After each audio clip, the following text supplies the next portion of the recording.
At ngayon naman po ay nasa bahagi po tayo ng paksa na sinimulan ni Apostol Pedro na pinili tayo ng Diyos. Okay? Last Sunday ay naumpisahan po natin ito at ngayon po ay ating muling ipagpapatuloy. At bilang po na minsan pa ay tumayo muli tayo at ating basahin ang paksa o talata na ating pagbabasahan ng ating pag-aaral ngayon. Sabi dito sa unang Pedro, Kapitulo 1, 1 and 2, sabi niya, mula kay Pedro, isang apostol ni Jesucristo, sa mga hinirang ng Diyos na nasa iba't ibang lalawigan ng Pontio, Galacia, Cappadocia, Asia at Bithynia. Kayo'y pinili ng Diyos Ama ayon sa kanyang kaalaman, sa simula't-simula pa ay pinabanal ng Espiritu Santo upang maging masunurin kay Jesucristo at nilinis sa magitan ng kanyang dugo. So magana nawa sa inyo ang pagpapala at kapayapaan. Ay po, yan po ang salita ng Diyos. Kayo po ay pwede nang maupo. Again, makita po natin dito na ang sinusulatan po ni Pedro ay yung mga hinirang ng Diyos o yung mga pinili ng Diyos. Okay? At tayo po sa ating pinag-aralan last time ay kagaya po na pinili tayo o hinirang tayo ng Diyos at yun po ay pinakilala niya sa atin sa dalawang pamaraan. Una ay makita natin na yung kanilang relasyon sa place dito sa earth. Kaya nabanggit niya po doon sa mga lalawigan ng Pontio, Galacia, Cappadocia, Asia at Bithynia. Ito po yung mga lalawigan sa nasasakupan ng Roman Empire. So, sa kasalukuyan, sa modern age natin ngayon, ito po yung mga nasa Turkey, modern Turkey. At pangalawa ay kinilala ni Apostol Pedro yung mga pinili ng Diyos na may relasyon sa place in heaven. Kasi nga, tayo po daw ay tinatawag ng mga, sabi niya ay alien. Okay? Tayo po yung mga dayuhan lamang. Hindi ito yung ating permanent place, kundi ay yung langit ang ating pupuntahan. Kaya sabi niya dito, those who reside as alien, na nagkalat po, okay, scattered, are chosen. So hindi lang po ito tinutukoy yung mga Hudyo, di ba, yung diaspora, okay, naglipana o malis sa bayang Israel ang mga Hudyo. Okay? Hindi lang po yung, kundi na pag-aralan din natin maging ang mga hindi. Okay? So, ang chosen po ay tinutukoy po, ay yung alien po na ito, ayon sa ating pinag-aralan, tayo yung tinatawag na church. Ito po yung mga tinubos, ito po yung mga mananampalataya, sila po yung mga chosen. Sa Grego po, ang tawag po dyan ay electos. Ito po yung mga called out. Okay? Tinawag. Called out ones. Ito rin po yung mga pinili. Okay, select. Okay? Kung tatranslate natin sa ngayon, ito ay tinatawag din ng mga chose alien, okay? O select alien. Sa madaling salita, ito lang po ay term para sa mga Kristiyano. That's all, okay? At ito po ay mga chosen, ito po yung mga ligtas. Ang mga ligtas po, yan po yung mga pinili. Okay? So katulad din po sa Luma o sa Old Testament, may pinili po ang Diyos na bansa. At yun po ang Israel. Di ba? So ang Diyos po ay hindi naghihintay sa sino kaya ang pipili sa akin? Nangangalumbaba sa wala. Talagang nagpasya siya. Ang pinili niya ay Israel. Di ba? Ayon sa ating pinag-aralan, hindi dahil sa marami sila, kundi actually kakonti pa sila. Okay? And then, ganun din ang tanong, ganun ba rin ang pagpili niya sa church sa ngayon? Okay. Ganon din po, hindi po nagbabago ang Diyos at hindi rin po nagbabago ang pamamaraan ng Diyos. Siya rin po ay pumipili ng mga ililigtas niya. Okay? So, kaya makita po natin dito na si Pedro, nung kanyang sinusulat, sabi niya, I am writing to the elect of God. Ito po yung mga chosen o pinili. Ibig lang po sabihin, mga believer po ito. Yung term na elect or chosen ay kaparehas lang din po ng ibig sabihin ng Kristiyano o ligtas o born again. Okay? At ito po ay merong malalim na katotohanan para i-remind tayo na we are chosen of God. Ibig sabihin, He made the choice, not us. So ito po yung gusto natin i-correct. Akala natin, maging si Spurgeon, sabi nga niya, nung siya'y nag-uumpisa, akala niya siya yung lumalapit o naghahanap sa Diyos. Hindi niya alam na ang Diyos pala ang kumikilos sa kanya. So yung kasi ang ating nakagisnan. Akala natin tayo tatanggap, tayo magdidesisyon. Tandaan po natin, tayo po ay pinili ng Diyos. Siya po ang nag-take ng initiative. Ngayong umaga ay pag-aaralan po natin yung mga elemento, okay, mga sangkap sa eleksyon. Actually, 5 po yun. Okay, ngayong araw na ito ay umpisahan natin kauna-unahan. At ang number 1 ay ito yung nature of our elections. Ano ba yung likas? No? Ano yung makikita natin na bagay o pangyayari tungkol sa pagpili ng Diyos? Okay? Una, makita natin yan sa unang Pedro, okay, chapter 1, verse 1, sabi niya, mula kay Pedro, isang apostol ni Jesucristo. Okay? Sabi niya, sa mga hinirang ng Diyos. At yan, nabanggit nga po yung iba't ibang lugar.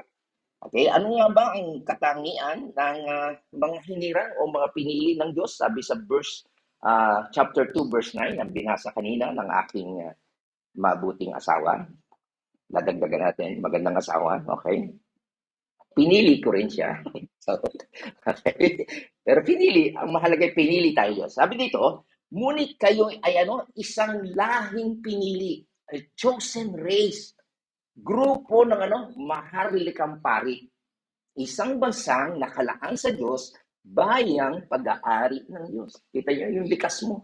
Sino pumili sa iyo? Ang Diyos ang pumili sa iyo. Ano ka? Maharlika. Pag sinabing maharlika, mataas ang level, uri ng pagkatao, hindi ka mababa, okay? Isang bansang nakalaan, nakatalagang sa bayan at pag-aari ng Diyos. Anong dahilan kung bakit ka pinili? Upang magpahayag ng kahanga-hanga niyang ginawa. So that's the purpose, kita nyo, ng pagpili sa atin. Para tayo ay mag-declare o kaya magpahayag ng ginawa niya sa atin. Siya ang tumawag sa inyo. Okay? Mula sa kadiliman, galing kayo sa madilim na buhay, patungo sa kanyang kahanga-hangang kaliwanagan. So yun po ang nature, ang Diyos po ang pumili. Siya ang tumawag sa inyo. Mula sa kadiliman, papunta saan? Kaliwanagan. So ang unang nature makita natin dito, the nature or you are chosen race. So makita po natin dito, the nature of election is God has chosen a people. Pumipili po siya para mapabilang sa kanya and we are that people. Okay? Tandaan po natin yun. So mga Kristiyano, mga kapatid, ay talagang pinili po ng Panginoon. Okay? Tayo ay pinili para iligtas niya. So makita natin talagang pinili siya, nag-select siya, okay? Mula sa maraming tao. Kaya po makita natin ang Kristiyano ay mga tao na pinili ng Diyos para mapabilang sa Kanya. So yan po yung nature ng election, okay? So makita po natin dito, ang Diyos ay pumipili ng tao out of all the world to belong to Him. Pumipili po siya, okay? So yan po ay unang-una, makita natin talaga, no? At dito makita natin sa Acts chapter 15, no? Verse 14, sabi dito, katapos pa lamang isalaysay ni Simon, okay, siya si Pedro, ang unang pagkakatawag ng Diyos sa mga hindi, okay, upang sila rin ay maging bayan nila. Okay? Makita natin na dati nga, di ba sabi sa inyo, sa Old Testament, pumili ang Diyos ng mga Israel, di ba? Diyo. Pero ngayon, sabi pa lang niya ni Simon Pedro, yung pagkatawag daw ng Diyos sa mga hintil. By the way, gusto ko lang linawin, dalawang klase ang grupo ng tao sa Biblia, mga Hudyo. Pag hindi ka Hudyo, hintil ka tawag. Other nation, aside from Israel, hintil tawag po sa inyo. So dito po makita natin, ang plano po ng Diyos, God's whole plan is to take out a people to a chosen people. Una, pumili siya sa buong bansa, sa buong mundo, pumili siya ng bansang Israel. Pero bukod sa bansang Israel, pumili rin siya ng out sa mga hintil, ng hindi Hudyo, pumili rin po siya. Kita niyo? So God's whole plan is to take out a people to choose a people. Okay? So yan po yung makikita natin na ginawa talaga ng Panginoon. Okay? Na nakita natin na binanggit ni Apostol Pedro. Okay. So, tandaan po natin kagaya ng sinabi ni theologian Arthur W. Pink. Ito yung doktrina na talagang kinaiinisan o hindi nila matanggap. Okay? So, minsan, siguro sa inyong pag-iisip ngayon, sabi niya, teka, ako ang pumili sa Diyos, ako ang nanalangin, ako nagdesisyon, di ba? Yun ang tinuturo sa atin. Meron kang will not to choose and not to choose. Okay? Tandaan po natin, kapag ganoon po ang ating kaisipan, okay, maliwanag po ang Diyos ang tumatawag sa atin. Kapag ganoon ang ating kaisipan, ibig lang po sabihin noon ay umaasa po tayo sa ating kakayanan. Kaya ang tawag po doon, yun po ay pride. Okay? So para sabi nga natin, di ba nabanggit natin, para bang unfair, may pinipili ang Diyos. Okay? So yun po ang binabanggit, pag ganoon ang ating katwiran, ibig lang po sabihin na tayo ay mayroong pride at gusto nating ituwid ang Diyos sa kanyang pagkakamali. Tandaan natin, hindi po nagkakamali ang Diyos. Okay? Kapag hindi natin maintindihan yun, yung ibig sabihin ng fairness, ay kinakailangan bumalik tayo sa pananampalataya. Kagaya po ng ating nabanggit, kung gusto nyo maging fair, kaya ang Diyos, lahat tayo pupunta sa impyerno. Kasi walang naghahanap, walang matuwid, sabi ng Panginoon. Okay? Kaya, mas mabuti na may pinili ang Diyos kaysa sa walang pinili. Ngayon, ang tanong, ano ba talaga tinuturo ng Biblia? Ang Biblia ba ay nagtuturo that we are chosen by God o hindi? Gusto nating basahin yung Bible lessons. Makikita natin sa Matthew chapter 20. Medyo bibilisan ko lang po, medyo mahaba po ito. Ito po ay tungkol sa isang lalaki. Okay, ito yung paghahari ng Diyos. Ang kaharian ng Diyos ay may tutulad sa isang taong lumabas, maagang maaga upang humanap ng manggagawa para sa kanyang ubasan. Nag-uumpisa po ang gawain noong 6 o'clock, natatapos ng 6 o'clock ng gabi. Okay, so 6 o'clock, humanap na siya ng manggagawa. Tapos dito, nang magkasundo na sila ng upa sa isang salaping pilak sa maghapon, ang manggagawa ay pinapunta niya sa kanyang ubasan. Sa ibang translation po ay dinari. Sa isang araw, ang sweldo ng isang tao ay dinaryo. So, naghanap. Okay? May may-ari ng ubusan at nakakita 6 o'clock yan, ha? Tapos, and then, sabi dito, lumabas siya ng 9 a.m. From 6. So, may lumampas ng 3 hours, di ba? Ganon din. Naghanap din siya ng mga tatayo-tayo sa palengke. Ayan. Kaya sabi niya, pumunta din kayo. Magtrabaho sa aking ubasan. Bibigyan ko kayo ng karampatang upa. Yung upa para sa isang araw, okay? 1 denaryo o isang pila. And then, pagdating sa verse 5, sabi niya, pumunta sila, lumabas na naman siya na mag-aalas 12. Umpisa siya ng 6, 9, and 12. Okay? Ganon din. And then, pagdating ng alas 3, lumabas na naman siya. Naghanap na naman siya na magtatrabaho. And then, sabi nga dito, nung mag-aalas 5 na, o 1 hour before 6 o'clock, lumabas na naman siya. Okay? At yung mga walang ginagawa, sabi niya, bakit kayo tatayo-tayo dyan? Kasi po wala magbigay sa amin ng trabaho, sagot nila. Kaya sinabi niya, kung kayo, pumunta rin kayo. Magtrabaho kayo sa aking ubasan. Okay? Kita niya na, nung maggagabi na, okay? Nung mag-aalas 6 na, so swelduhan na yan. No? Okay, sabi niya, nang gumabi na, sinabi niya ng may-ari, okay? Ng ubasan sa kanyang katiwala. Okay? Meron siyang katiwala. Sabi, tawagin mo na ang mga manggagawa, bayaran mo sila mula sa huli, yung mga nahuli. Ang unang babayaran, yung nagtrabaho ng alas 5 ng hapon, yun ang unang babayaran mo. Ano nyo ba nangyari? Ang sabi, ang mga nagsimula na mag-aalas 5 ng hapon ay tumanggap ng magkano? Isang salaping pilak, 1 denary rin. Ngayon, kung ikaw ay nagtrabaho nung alas 6, siguro malaki-laki ako kasi haba ng aking pinarabaho, di ba? Tama? Nung alas 9, alas 12, alas 3, iba-iba, di ba? Nung oras ng pagkatawag sa kanila. Eto nangyari. Nang lumapit na ang mga nauna, inaakala nilang tatanggap sila ng higit doon. Kasi sasabihin ng tao, fairness, mahabang aming oras ng pinagtrabaho. Ngunit ang bawat isa binayaran din ng tig-isang salaping pilak. Masasabihan, parang hindi fair, di ba? Tama? Hindi, ang talagang oras working hours noon ay 6 a.m. to 6 p.m. Okay? Nang nagreklamo sila sa may-ari ng ubasan. Kasi sabihan, hindi fair yan, ang haba ng oras namin. Eto naman ang sinabi. Sinabi na, 1 oras lamang gumawa ang mga dumating, yung 5 o'clock. Samantala, maghapon kami nagtrabaho at nagtiis ng maghapong init ng araw. Bakit naman pare-pareho ninyo ang aming upa? Okay? Ito ang sagot ng may-ari.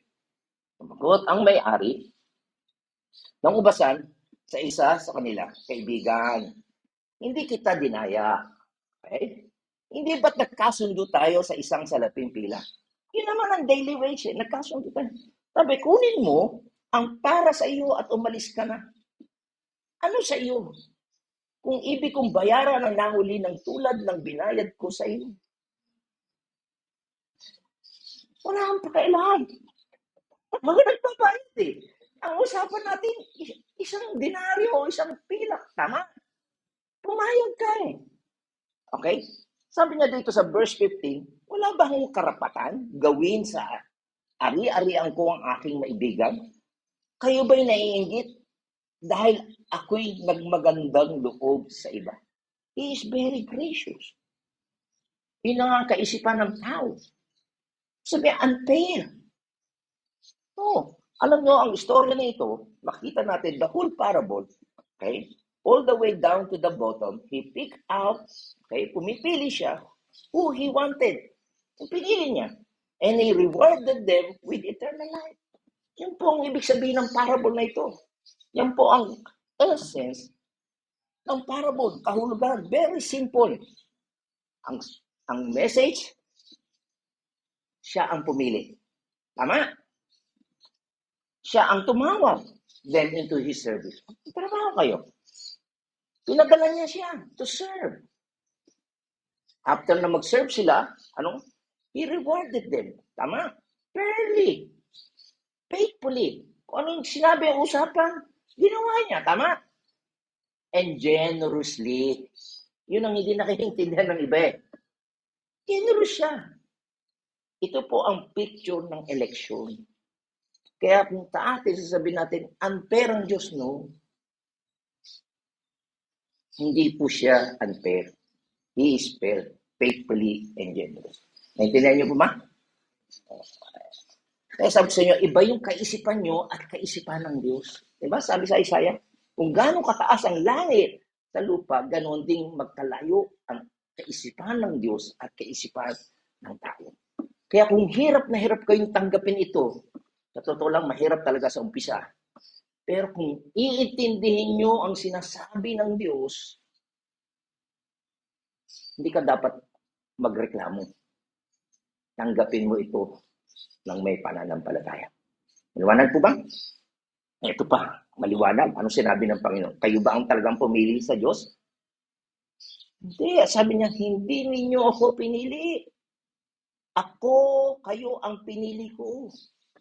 Pinili ko kayo upang kayo'y magbunga at manatili ang iyong bunga upang ang anumang hingi niyo sa Ama, sa aking pangalan, ay ibibigay ko sa inyo. Okay? Sasabihin, hindi, teka, pinili ko rin siya, nag-pray ako, nag-decide ako. No, maliwanag po yan. Sinasabi ng Panginoon, hindi niyo. Wala kang kakayanan na piliin ng Diyos.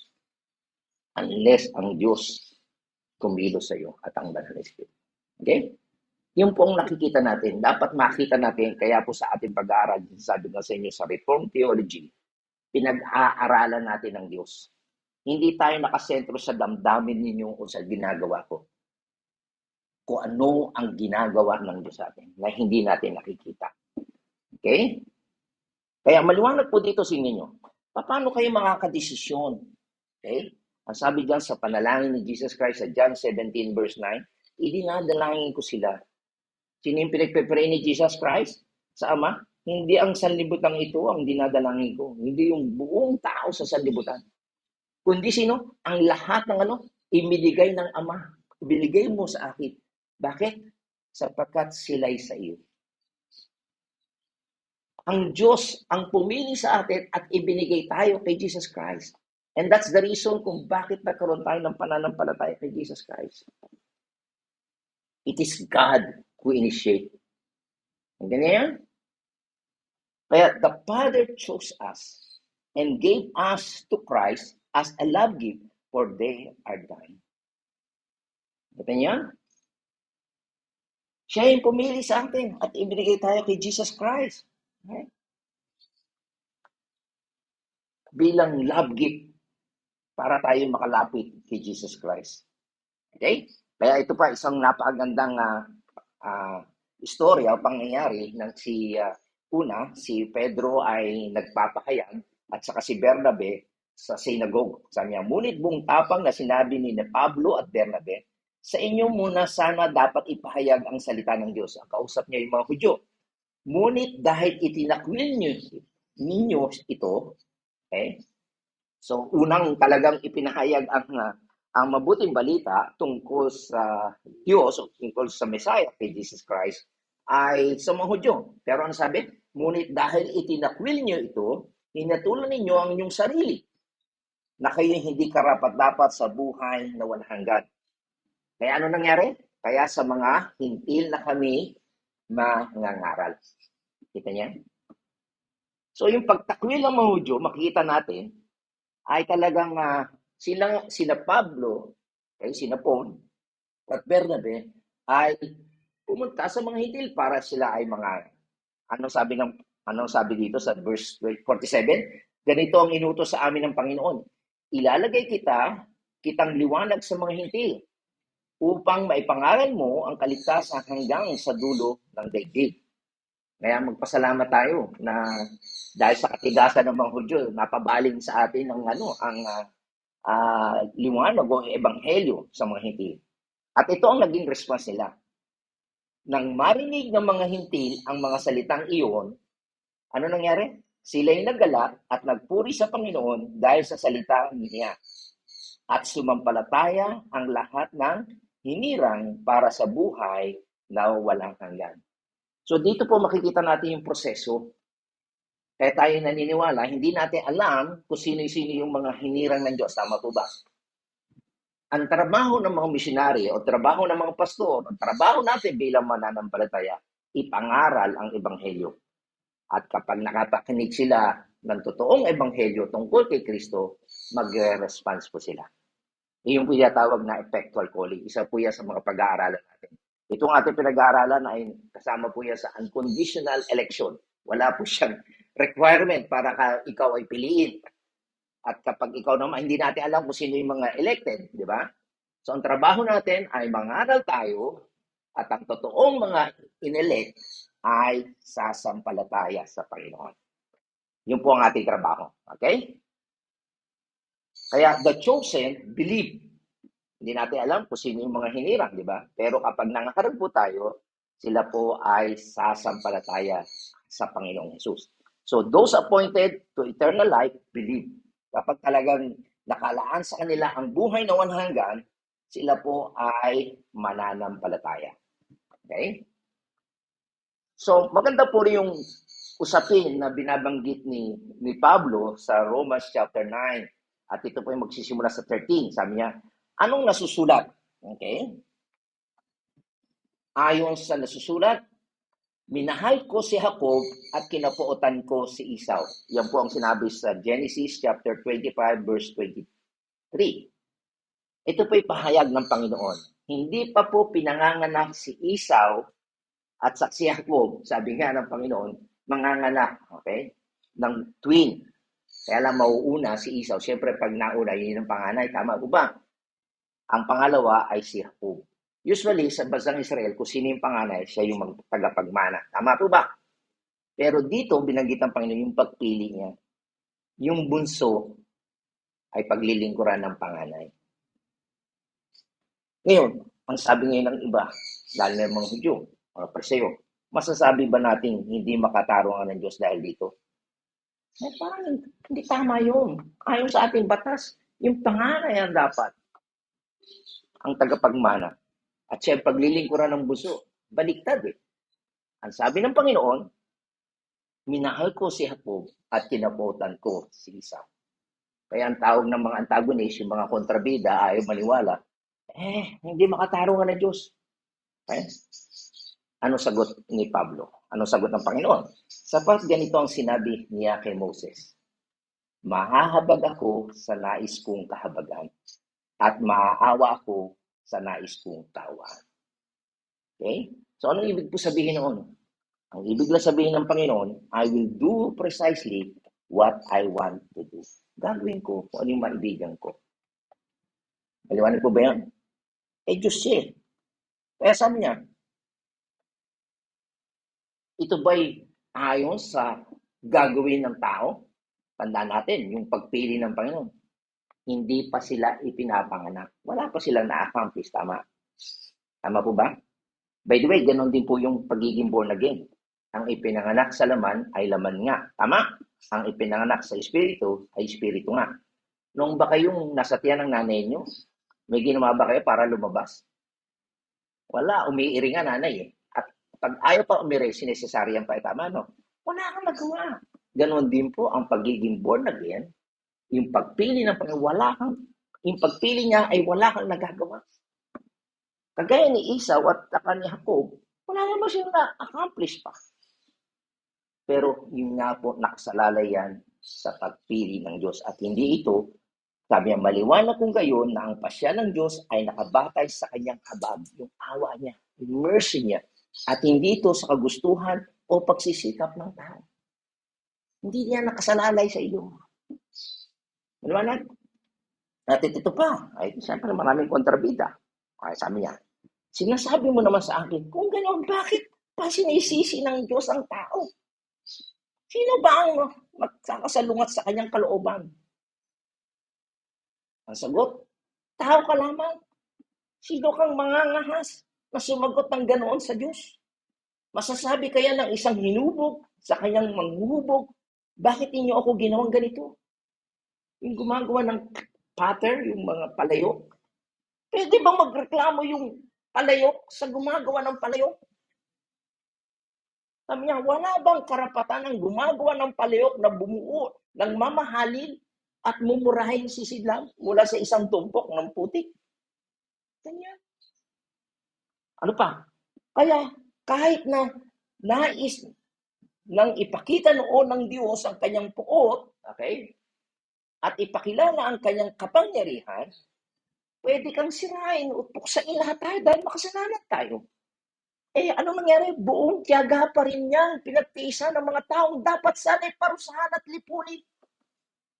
Eh, di niyo, lahat tayo. Papatayin lang. Pupunta tayo sa impyerno. Magreklamo ka pa. Ano sabi niya sa verse 23? Ginawa niya iyon upang ipakilala ang kanyang walang kapantay na kadakilaan sa mga taong kanyang kinahabagan. Meron pa siyang kinahabagan na noong pa mga inihandanan niya para sa kaliwalatian. Kasi sabi niya, mabuti ka, may kinahabagan pa ang Diyos. Tapos itong mga gumagawa ng kasamaan, nagre-reklamo pa. Hindi niya yun, mga kapatid. So, tandaan po natin, summary, makita natin, God has just, no, meron siyang matuwid, as much right to use His attributes. May karapatan siya na gamitin ang kanyang kakayanan para sa destruction, kapahamakan at puot niya. Tandaan natin. And put that on display against the ungodly. Yung mga walang hanap na Diyos. May karapatan siya na puksain tayo. Diyos kasi siya, banal siya. Tama? Pero, mayroon din siyang karapatan na ipakita ang kanyang grace, ang kanyang pag-ibig, ang kanyang habag on display for those He elect. Yung sa kanyang pinili. Kung meron siyang karapatang puksain ang masasama, meron din naman siyang karapatan na pumili at ipakita ang kanyang biyaya, pag-ibig at karapatan. Kaya very clear po ito mga kapatid. Don't argue with God. Huwag kang makipagtalo sa Diyos. Diyos siya. Tao tayong makasalanan. Okay? Kapag ganoon ang attitude mo, kagaya ng kausap ni Pablo, pinapakita lang nila yung kailang pride at ignorance na kailang finite mind. May limitasyon ang ating kaisipan. Kung hindi mo maintindihan to, kapatid, ang suggestion ko, manampalataya ka na lang sa Panginoon. Magtiwala ka sa Kanya. Okay? So, yun po ang ibig sabihin nito. Okay? Hindi po nakasalalay ito sa kalooban ng tao or the man who runs, but on God who will have mercy whomever He decide to have mercy. Hindi po ito nakasalalay sa inyo. Kahit na ano pong penitensya, kahit na anong parusang ginawa mo, haplitin mo, anumang panata mo, hindi po nakasalalay yan sa gagawin mo. Kung hindi, mas lalo pa siyang napopuot nga sa iyo. Ginagawa mo yung mga hindi karapat-dapat. Ang nakapawi lang po ng galit at puot ng Diyos ay yung ginawa ni Kristo. Siya yung propitiation. Siya yung pampalubag loob. Kaya the more na gumagawa ka ng pamamaraan mo para ma-please mo ang Diyos, lalong siyang nagagalit sa iyo. Okay? Ano pa sinabi niya Pablo sa Romans chapter 4, verse 11, verse 4 to 5? Ngunit, ano ang sagot sa kanya ng Diyos? Okay? Kasi nga, nagtira pa ako ng 7,000 lalaking hindi sumasamba sa Diyos-Diyosan ni Baal. Noong panahon po noon, sa Old Testament, lahat po ay sumamba sa kay Baal. Pero may tinira po siya, may pinili po siyang 7,000 na lalaki. Okay? Ano sabi niya? Gayun din, sa kasalukuyan, mayroon pang nalalabing mga hinirang ng Diyos dahil sa kanyang kagandahang loob. So, kung sa Old Testament, marami sa mga bansa ng Israel ay sumamba kay Baal, bagamat meron talagang totoong Diyos, pero meron siyang pinili na 7,000 na hindi sasamba kay Baal. At yun ang mga pinili niya. At sabi niya ni Pablo, gayon din sa New Testament o sa kasalukuyan, meron pang hinirang ng Diyos, okay, sa kasalukuyan, may nalalabing hinirang ng Diyos dahil sa kanyang kagandahang loob. Okay? Ano pa sabi ni Pablo sa 1 Corinthians chapter 1 verse 9? Sabi dito, tapat ang Diyos na tumawag sa inyo upang mapag-isa sa kanyang anak na si Jesucristo na ating Panginoon. Okay? Sino tumawag sa atin? Sinong tapat na tumawag sa atin? Ang Diyos. Para makipagkaisa tayo sa kanyang anak. Okay? So, ang talagang way para tayo magkaroon ng salvation is through Jesus Christ. Exclusive po yan. Kaya yung mga relihiyon na hindi kinikilala si Jesus, okay, ay talagang malalaman natin na hindi po sila kasama sa mga tinawag ng Diyos. Okay? So, your salvation was a direct work of God. He calls you into fellowship with His Son. Okay? So, napakahalaga po talaga. Kaya ang salvation ay hindi matatagpuan kanino man maliban kay Jesus Christ. Okay? At ito pa, sabi niya sa Ephesians chapter 1, sabi sa verse 3 and 4, sabi niya, purihin ang Diyos at Ama ng ating Panginoong Jesucristo. Pinagkaloob niya tayo ng lahat ng pagpapalang espiritual at makalangit dahil sa ating pakikipag-isa kay Kristo. Ganyan. So, nag-start talaga ito nung tayo nagkaroon ng relasyon kay Kristo. Ano pa sabi sa verse 4? Bago pa likhain ang salibutan, pinili na niya tayo upang maging Kanya sa magitan ng ating pakikipag-isa kay Kristo, upang tayo'y maging banal, walang kapintasan sa harapan niya dahil sa pag-ibig ng Diyos. Ang tanong, kailan nangyari yung pagpili ng Diyos? When did it happen? Kailan niya tayo pinili? Kailan? Ayon sa talata niya. Before we were born. May na-accomplish na ba tayo? O para yung anak ni CJ? Nasa tiyan pa yan. Ano nagawa niyan? Wala. Sipain lang ang tiyan ni CJ. Di ba? Wala ako na-accomplish. Pero kapag pinili ka pa ng Panginoon, bago ka pa ipanganak. At hindi lang yan. Before anybody was born, wala pa. Taong nila lang. Kailan? Before there was a word, bago pa nanangin ang earth, we were chosen. Wow. Naisip mo ba yun, mga kapatid? Kung kailan tayo pinili ng Diyos, tandaan natin, as long as there is God, we've been chosen. Hindi natin alam kung kailan nag-exist ang Diyos. Pero habang nag-exist ang Diyos, pumili na po siya. Naintindihan niyo ba yan? Alam niyo mga kapatid, nung pinag-aaralan ko talagang, ako'y tumitigil talaga. Namamangha po ako sa ginawa ng Panginoon. Ang tanong ulit, gaano katagal na ang Diyos? Siya po'y nag-exist forever. Wala siyang pasimula, wala po siyang wakas. Alam niyo ba yon? You were chosen in eternity past. Hindi natin alam kung kailan yun. Ilang taon yun. Tandaan po natin again, as long as God has existed, His elect had been in His mind. Yung mga pinili niya, nasa isipan na ng Diyos. Wow. Hindi ka pa rin paniwala, di ba? Sabihin natin, di ba, sa ating pangkaraniwang kaisipan. Pero yan po ang katotohanan. Tayo po'y pinili ng Diyos. At sabi nga sa verse 5, tayo'y kanyang pinili. Bakit? Upang maging anak niya. Paano tayo naging anak niya? Sa mamagitan ni Jesus Christ. And this is the reason why we need to preach Jesus Christ. Kasi yan ang nakapawala o nakaalis ng poot at galit ng Diyos. Yung parusang dapat ibigay sa mga makasalanan ay ibinigay kay Jesus Christ. Kaya yung mga tao, relihiyon na ayaw kilalanin si Yesu Cristo, sila yung mga antikristo. Mga bulaang tagapagturo po niya. Pero napakadaming relihiyon naglipana na ayaw silang kilalanin.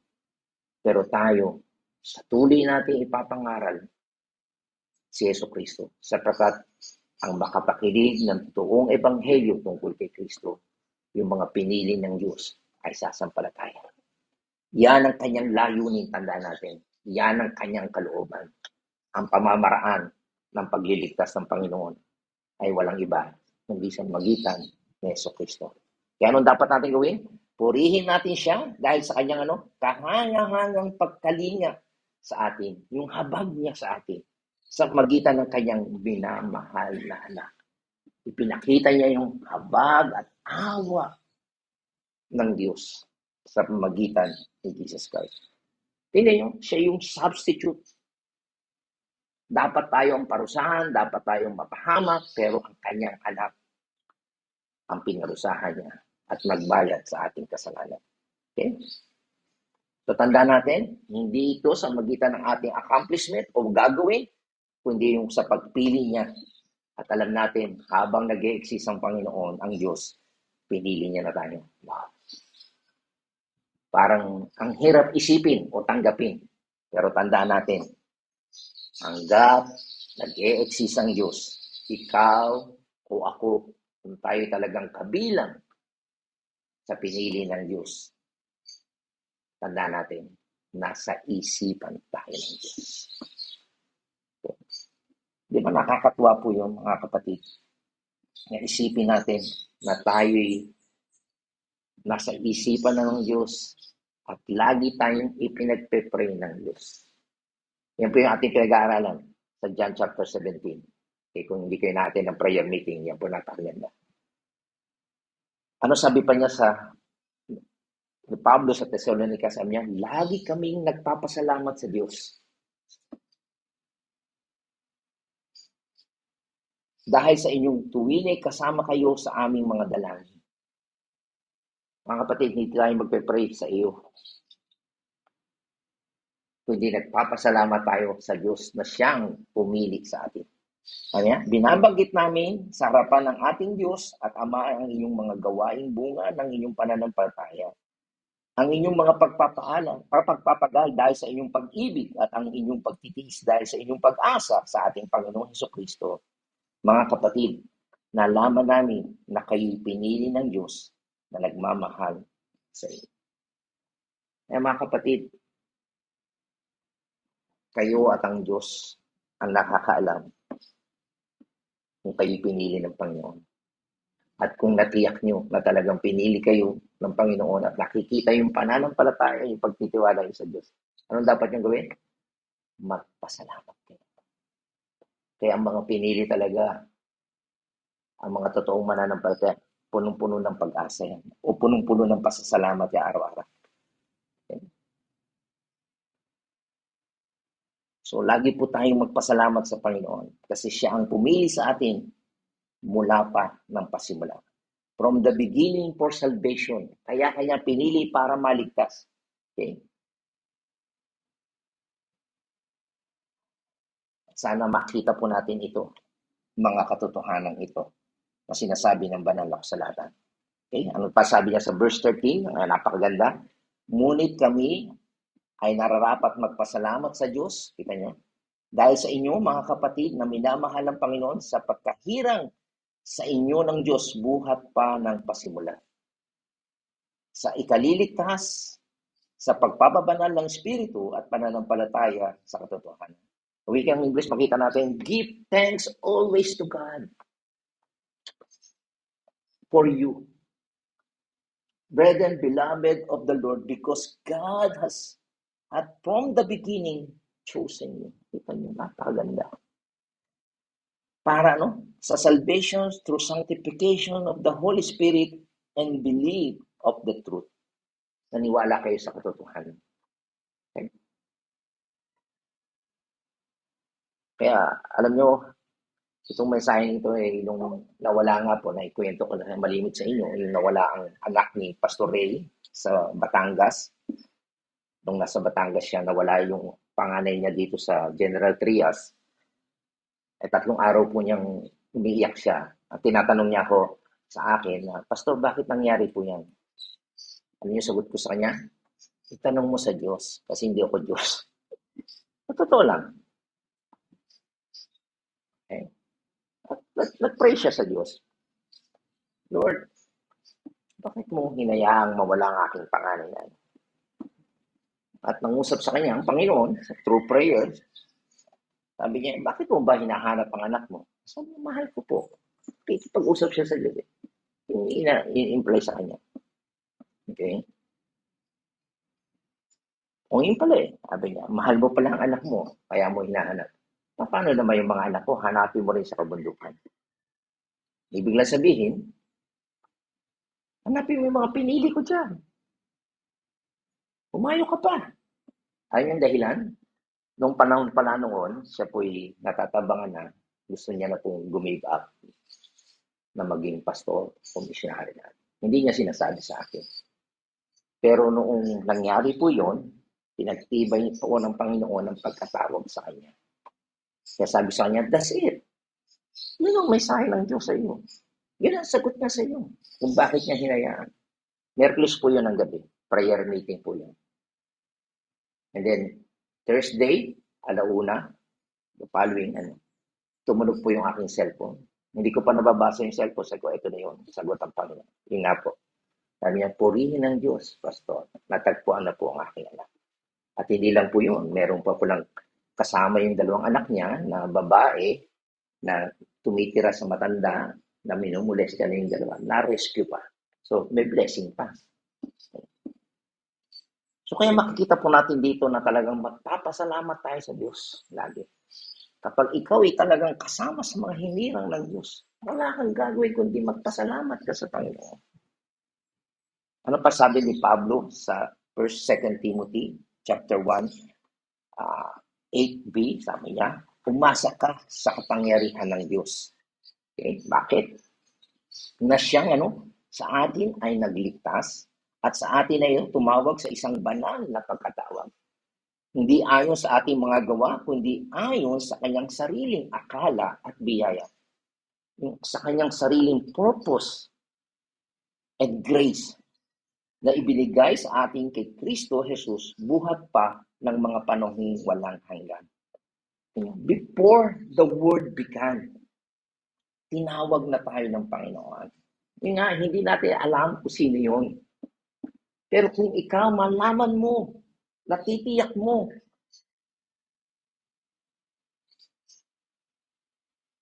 na ikaw'y tinawag ng Panginoon, talagang magpapasalamat ka sa Panginoon. Pero ilang bilyon tao sa mundo nag-exist.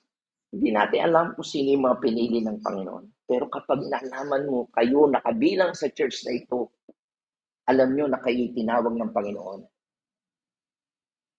Hindi kahapon, kung hindi ng isang taon, from eternity past, bago pa nilikha ang mundo, nakasama ka. Yung matawag ka lang sa rapol, tontuwa ka na eh. Yung malungkot ko nanalo. Diba? Maraming tao nagpapakamatay sa sweepstake o yung sa sweepstake ba? Ano? Loto pa. Di ba? Yung matawag ka, tuntua ka na. Pero alam naman natin sa kasaysayan, mga tumama sa loto, nagpakahirap palalo. Hindi sila marunong kumastos. Nasira ang buhay nila. Nung yumama, iniwan asawa, nagpakaloko-loko. Nung naubos, wala. Wala. Pero tandaan natin, mapili ka ng Diyos, napakapalad mo mga kapatid. Kaya makikita natin dito mga kapatid, na makikita natin na tayo tinawag ng Diyos from the beginning, all eternity. Hindi lang kahapon o isang taon o 10 years ago, kundi bago pa nilikha ng Diyos, pinili ka na niya. Kilala ka na niya that we were elect from all eternity. At ibinigay niya sa atin, grant us in His mind, as long as He has existed, that He would be saved.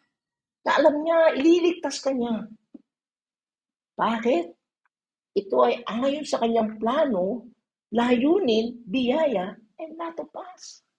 Kaya ito po yung doctrine of grace na ating pag-aaralan. Ito po yung isang kamamanghang katotohanan na dapat nating matutunan.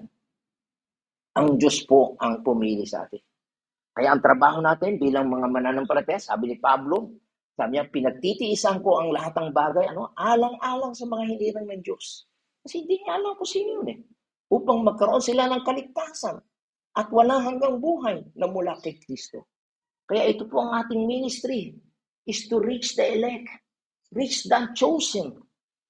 Hindi natin alam kung sino yun. Ang trabaho natin, mangaral, magpahayag, ibahagi ang tungkol sa ginawa ni Jesus Christ. Okay? At ito po nga makikita natin sa Revelation chapter 13. Okay? Ito po yung mga pangyayari sa hinaharap na kagaya nung araw na ang mga Israelita sumamba kay Baal, meron naman silang Diyos, di ba? Pero makita natin pumili siya ng 7,000. Ganyan din, in the future, sabi, sasamba sa kanila ang lahat ng nabubuhay sa ibabaw ng lupa. Okay? Sasamba sila sa Antikristo. Pero sabi, except o maliban, sino? Sa mga tao, ang pangalan ay nakasulat sa aklat ng buhay mula pa ng likhain ang sanlibutan. Ang aklat na ito'y iniingatan ng korderong pinatay. So, kita natin, kailan naisulat yung pangalan ng mga elect? Mula pa kailan yon? When was your name written down? Na nakasulat From the foundation of the world. Ang tanong, kailan yon? Hindi ko alam. Okay? Pero hanggat nabubuhay ang Diyos, ang iyong pangalan at ako ay nasa kanyang kaisipan. As long as God has existed, He's had you and I, who are Christian, yung totoong Kristyano, nasa kanyang isipan. At ito'y kanyang itinalaga na mamahalin niya and to make us like His Son. At isinulat niya ang ating pangalan in the book of life before the world began. Napakaganda, nakalista ka. Sa mga ayuda, andyan pa pangalan ko? Diba? Tampo tayo, wala pangalan. No, sa ayuda. Wala natin, ang totoong mananampalataya, kahit wala kang ayuda, ang pangalan mo ay nakasulat sa aklat ng buhay. At yan po sinasabi sa Revelation chapter 17 verse 8, sabi ang halimaw, yung the beast o yung Antikristo na nakita mo ay buhay noong una, ngunit patay na ngayon, nawala na, muli itong lilitaw kasi nilagay po siya sa bottomless pit, pero lalabas uli siya sa banging napakalalim at tuluyang mapapahamak. Tapos sabi dito, ang mga taong nabubuhay sa lupa na ang pangalan ay hindi nakasulat. Ang mananampalataya nakasulat, no? Ito naman, yung nabubuhay na hindi nakasulat sa aklat ng buhay mula pa ng likhain ng salibutan, ano mangyari? Ay magugulat kapag nakita nila ang halimaw sapagkat pinatay na sila, ngunit muling lumitaw. Okay? So, tandaan natin, may nakasulat. Yung totoong Kristyano, nakasulat sa Aklat ng Buhay, at yung mga hindi totoong Kristyano, hindi nakasulat sa Aklat ng Buhay. Tama? So, may listahan. Hindi pwede magkamali. Tama? Okay. At ano pa sabi diyan sa verse 14? Yung ating mga mangyayari in the future. Pakikipagdima sila laban sa kordero. Ang kordero si Jesus Christ. Ngunit sila'y matatalo nito. Siyempre, makapangyarihan ng Diyos. Tama? Sapagkat ito ang Panginoon ng mga Panginoon at Hari ng mga hari. Okay? Si Jesus Christ, kahit magsama-sama na yung mga world forces, mga malalakas na puwersa, kasama ang Antikristo, pero wala silang laban kay Jesus Christ. Mananalo. At sabi dito, kasama niya sa tagumpay, okay, ang kanyang mga tinawag, called, okay, pinili, elect, at tapat na tagasunod. By the way, hindi tayo makikipaglaban. Hindi kailangan ng tulong ng Diyos. Isang salita na ng Diyos, kahit superpower yan. Okay? Magkukumbine po sila talaga forces. Lalabanan ng kordero kasama ng ano. Ano sabi diyan? Sila'y magtatagumpay. Sino yung kasama? Tinawag, pinili, at tapat na tagasunod. Okay? So yan po ang wakas ng mga pinili. Kapag pinili ka ng Diyos hanggang sa katapusan. Okay? Kaya po isa sa pag-aaralan din natin, preservation o perseverance of the saint. Okay? Hindi po sila mawawala. Kasama po yan. Okay? So, tandaan natin na ito pa sa verse 12. Okay, meron pa yan. Future pa yan. Nakita kong nakatayo. Ano naman ang mangyayari sa mga hindi hinirang? Nakita kong nakatayo sa harapan ng trono ang namatay, ngunit dakila at hama. Ano man ang katayuan mo, mayamang ka man, pinakamayamang ka o hama ka man, binuksan ng aklat. Ito yung aklat ng listahan ng mga hindi mananampalataya. Binuksan din ng isang aklat ng buhay. Ito yung nakasulat ang mga elect. Ano sabi? Hinatulan ng mga patay ayon sa kanilang ginawa, batay sa nasulat sa mga aklat. So, nakatalako ng kailang ginawa. Okay? So, tandaan natin na mayroong mga tao talagang nire-resist yan. Hindi nila maintindihan o ayaw nilang tanggapin. Tandaan nyo, hindi kayo nag-iisa. Bakit? Ito po ang isang pangyari nung panahon ng Panginoon. Ang Panginoon nagsasalita o nagbasa siya sa sinagoga, sabi niya, ang Espiritu ng Panginoon ay sumaakin sapagkat hinirang niya ako upang ipangaral ang mahihirap ang magandang balita. Ito po yung binabasa niya yung kasulatan. Isinugo niya ako upang ipahayag sa mga bihag na siya ilalaya at sa mga bulag na siya makakakita. Isinugo ako upang palayain ng mga inapi at upang ipahayag ang darating na panahon ng pagliligtas ng Panginoon. So yun po yung binasa ni Jesus Christ. Tapos sa verse 20, inirolyo niya na. Pagkatapos yung magbasa, inirolyo niya ang kasulatan at matapos isauli sa pag-iingat, ito sinuli niya at siya inaupo. Nakatitig sa kanya ang lahat ng mga nasa sinagoga. At sinabi sa kanya, sinabi niya sa kanila, ang kasulatang binasa niya na inyong narinig ay natupad na ngayon. Kanya, pinuri siya ng lahat. Humanga sila sa kanyang pagkahusay na pagsasalita. Sabi niya, hindi ba anak niyo siya? Karpintero. Diba? Okay. Anong sinabi ng Panginoon pagkatapos ng pangyayari yun? Tinignan yung ano yan. Saan ba siya galing? Diba? Eto ngayon.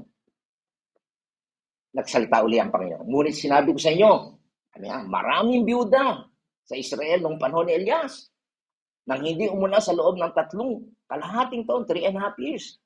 At nagkaroon ng tagutom sa buong lupain. Yun ang sitwasyon. Tagutom. Okay? Hindi umulan. 3.5 years. Ano sabi sa verse 26? Subalit hindi pinapunta si Elias sa kanino man sa kanila. Kundi sa isang byuda sa Sarepta sa lupain ng Sidon. Tapos ulit, sinabi niya sa verse 27, sa dinabi-dami ng mga meketong sa Israel nung panahon ni Eliseo, Wala ni isa mang pinagaling, nililinis maliban kay Naaman na taga Syria. Ano po ang gustong ipahiwatig ni Jesus Christ? Kaya ano gusto niyang sabihin sa mga sinagoga o yung mga leader ng Israel noong panahon? Ang tinutukoy niya ay yung tinatawag niyang sovereign grace. Yung biyaya niya, yung habag niya. Kasi, bakit? Maraming widow, maraming babaeng balo, maraming mga may ketong. Pero meron bang pinagaling sa bansang Israel? Wala. Di ba? Sa 3.5 years, sabi niya, God picked none of them. Wala siyang pinili na pagalingin. Kundi yung widow sa Sarepta at yung leper na pangalan si Naaman, hindi pa Hudyo. Siya isang Syria. Kaya ano nangyari? Galit na galit ang mga taga-sinagoga. At gusto siya patayin. Kaya, nagalit ang lahat ng nasa sinagoga nang marinig ito. Nagsitayo sila, itinaboy siya palabas, papunta sa bundok at kinatayuan ng bayan upang ihulog sa bangin. Kita nyo, gano'n sila kagalit. Ang nilang tanggapin ang turo ng Panginoon ng pag-eleksyon o pagpili. Lalo na yung hindi sila pinili, sabi nila, kami pinili ng Diyos. Di ba? Kaya makita natin yung mga respectable religious leader noon. Talagang galit sila sa doctrine of election. Lalo na yung sinasabing, hindi kami ang pinili. Di ba sabi na anak din naman kami ni Abraham. Ano sabi ng Panginoon? Hindi kayo anak ni Abraham, anak kayo ng Diablo. Ang sakit na salita yun. Tama. Pero tandaan natin mga kapatid, hindi natin pwedeng pagdabatihan ang katotohanan. Ito ang katotohanan. Kung sila ayaw lang pakinggan yun, o ngayon may mga taong ayaw pakinggan pa rin ito, okay? Many persons today don't want to hear it. Pero tandaan natin, ito ang katotohanan. Okay? Tandaan natin, ang sabi sa Revelation chapter 19, verse 16, pagkatapos ay narinig ko ang parang sama-samang tinig na napakaraming tao. Parang ugong na malaking talon na dagma-dagundong ng mga kulog. Ganito ang sabi ng tinig. Purihin ng Panginoon. Bakit? Sapagkat nag-ahari ang Panginoon nating Diyos na makapangyarihan sa lahat. The Lord God omnipotent reigneth. Siya ang masusunod. Tama? Hindi ang tao. Kaya maliwanag po, tandaan po natin na sinasabi ng kasulatan na siya yung pinakamataas, siya yung namumuno sa gitna ng mga armies of heaven at wala pong pwedeng matigil sa kanyang kamay and none can say unto him, ano ang ginagawa mo? Bakit ganyan ka? Siya po ang makapangyarihan who works all things after the counsel of His own will. Gagawin niya po yung kung yung ipinasya niya. At tutuparin niya ang kanyang layunin at gagawin niya ang lahat ng kanyang ipinangako. Na mga kapatid, I hope sa ating napakinggan ngayon, the more nating i-worship ang God. Imbis na pagdudahan natin, debatehin natin, at ayaw natin itong paniwalaan, maniwala na lang kayo. Kasi siya'y makapangyarihan. Tandaan natin, siya ang heavenly pattern. Siya yung heavenly na magpapaliw. Siya kumukuha ng lampak o lump of clay, tumpok ng putik, para sa ating tayong mga makasalanang tao ay huhubugin niya ayon sa kanyang kagustuhan. Meron siyang kapangyarihan. Okay? Siya ang nagdidesisyon, He is the decider at the determiner of the destiny of every person. Okay? Siya ang nagpapasya. Siya rin ang nagkocontrol of every details in every individual's life, which is simply another way of saying that God is God. Siya ang Diyos. So, mga kapatid, sana ito yung makita natin na talagang reason kung bakit ipinapangaral natin ito. Hindi man tayo sanay, minsan ayaw natin sapagkat mali yung itinuturo sa atin. Ito ang sinasabi ng Biblia. Ayon nga kay Arthur W. Pink, isang theologian, sabi niya, ang only reason anybody believe in election, bakit tayo naniniwala sa election? Kasi bakit? Because he finds it taught in God's Word. Okay? Sapagkat itinuro po ito sa Biblia. Walang tao o grupo ng mga tao ang nagpasimula nito o inimbento ito. Katulad din po ng doktrina sa eternal punishment, yung kaparusahan sa impyerno, na alam natin na ayaw tanggapin ng ibang tao, di ba? Para bang tinutuliksa natin, ayaw nating tanggapin ng mga hindi mananampalataya, yung pupunta sila sa impyerno, di ba? May paglalaban. Ganyan din yung doktrina ng Holy Trinity. Yung iba ayaw maniwala na mayroong Trinity. Isa lang Diyos. Di ba? Kaya mga Jehovah Witness, ama lang sila. Di ba? Ayaw lang paniwalaan yan. Yung miraculous birth of the Savior, yung ipinanganak ang Diyos, magkataong tao, ayaw din yung paniwalaan yan. Ganyan din po, mga kapatid, yung katotohanan tungkol sa pagpili ng Diyos. Tandaan po natin, ang pwede lang natin gawin is simply unquestioning faith. Okay? Kaya mga kapatid, this is the nature of election.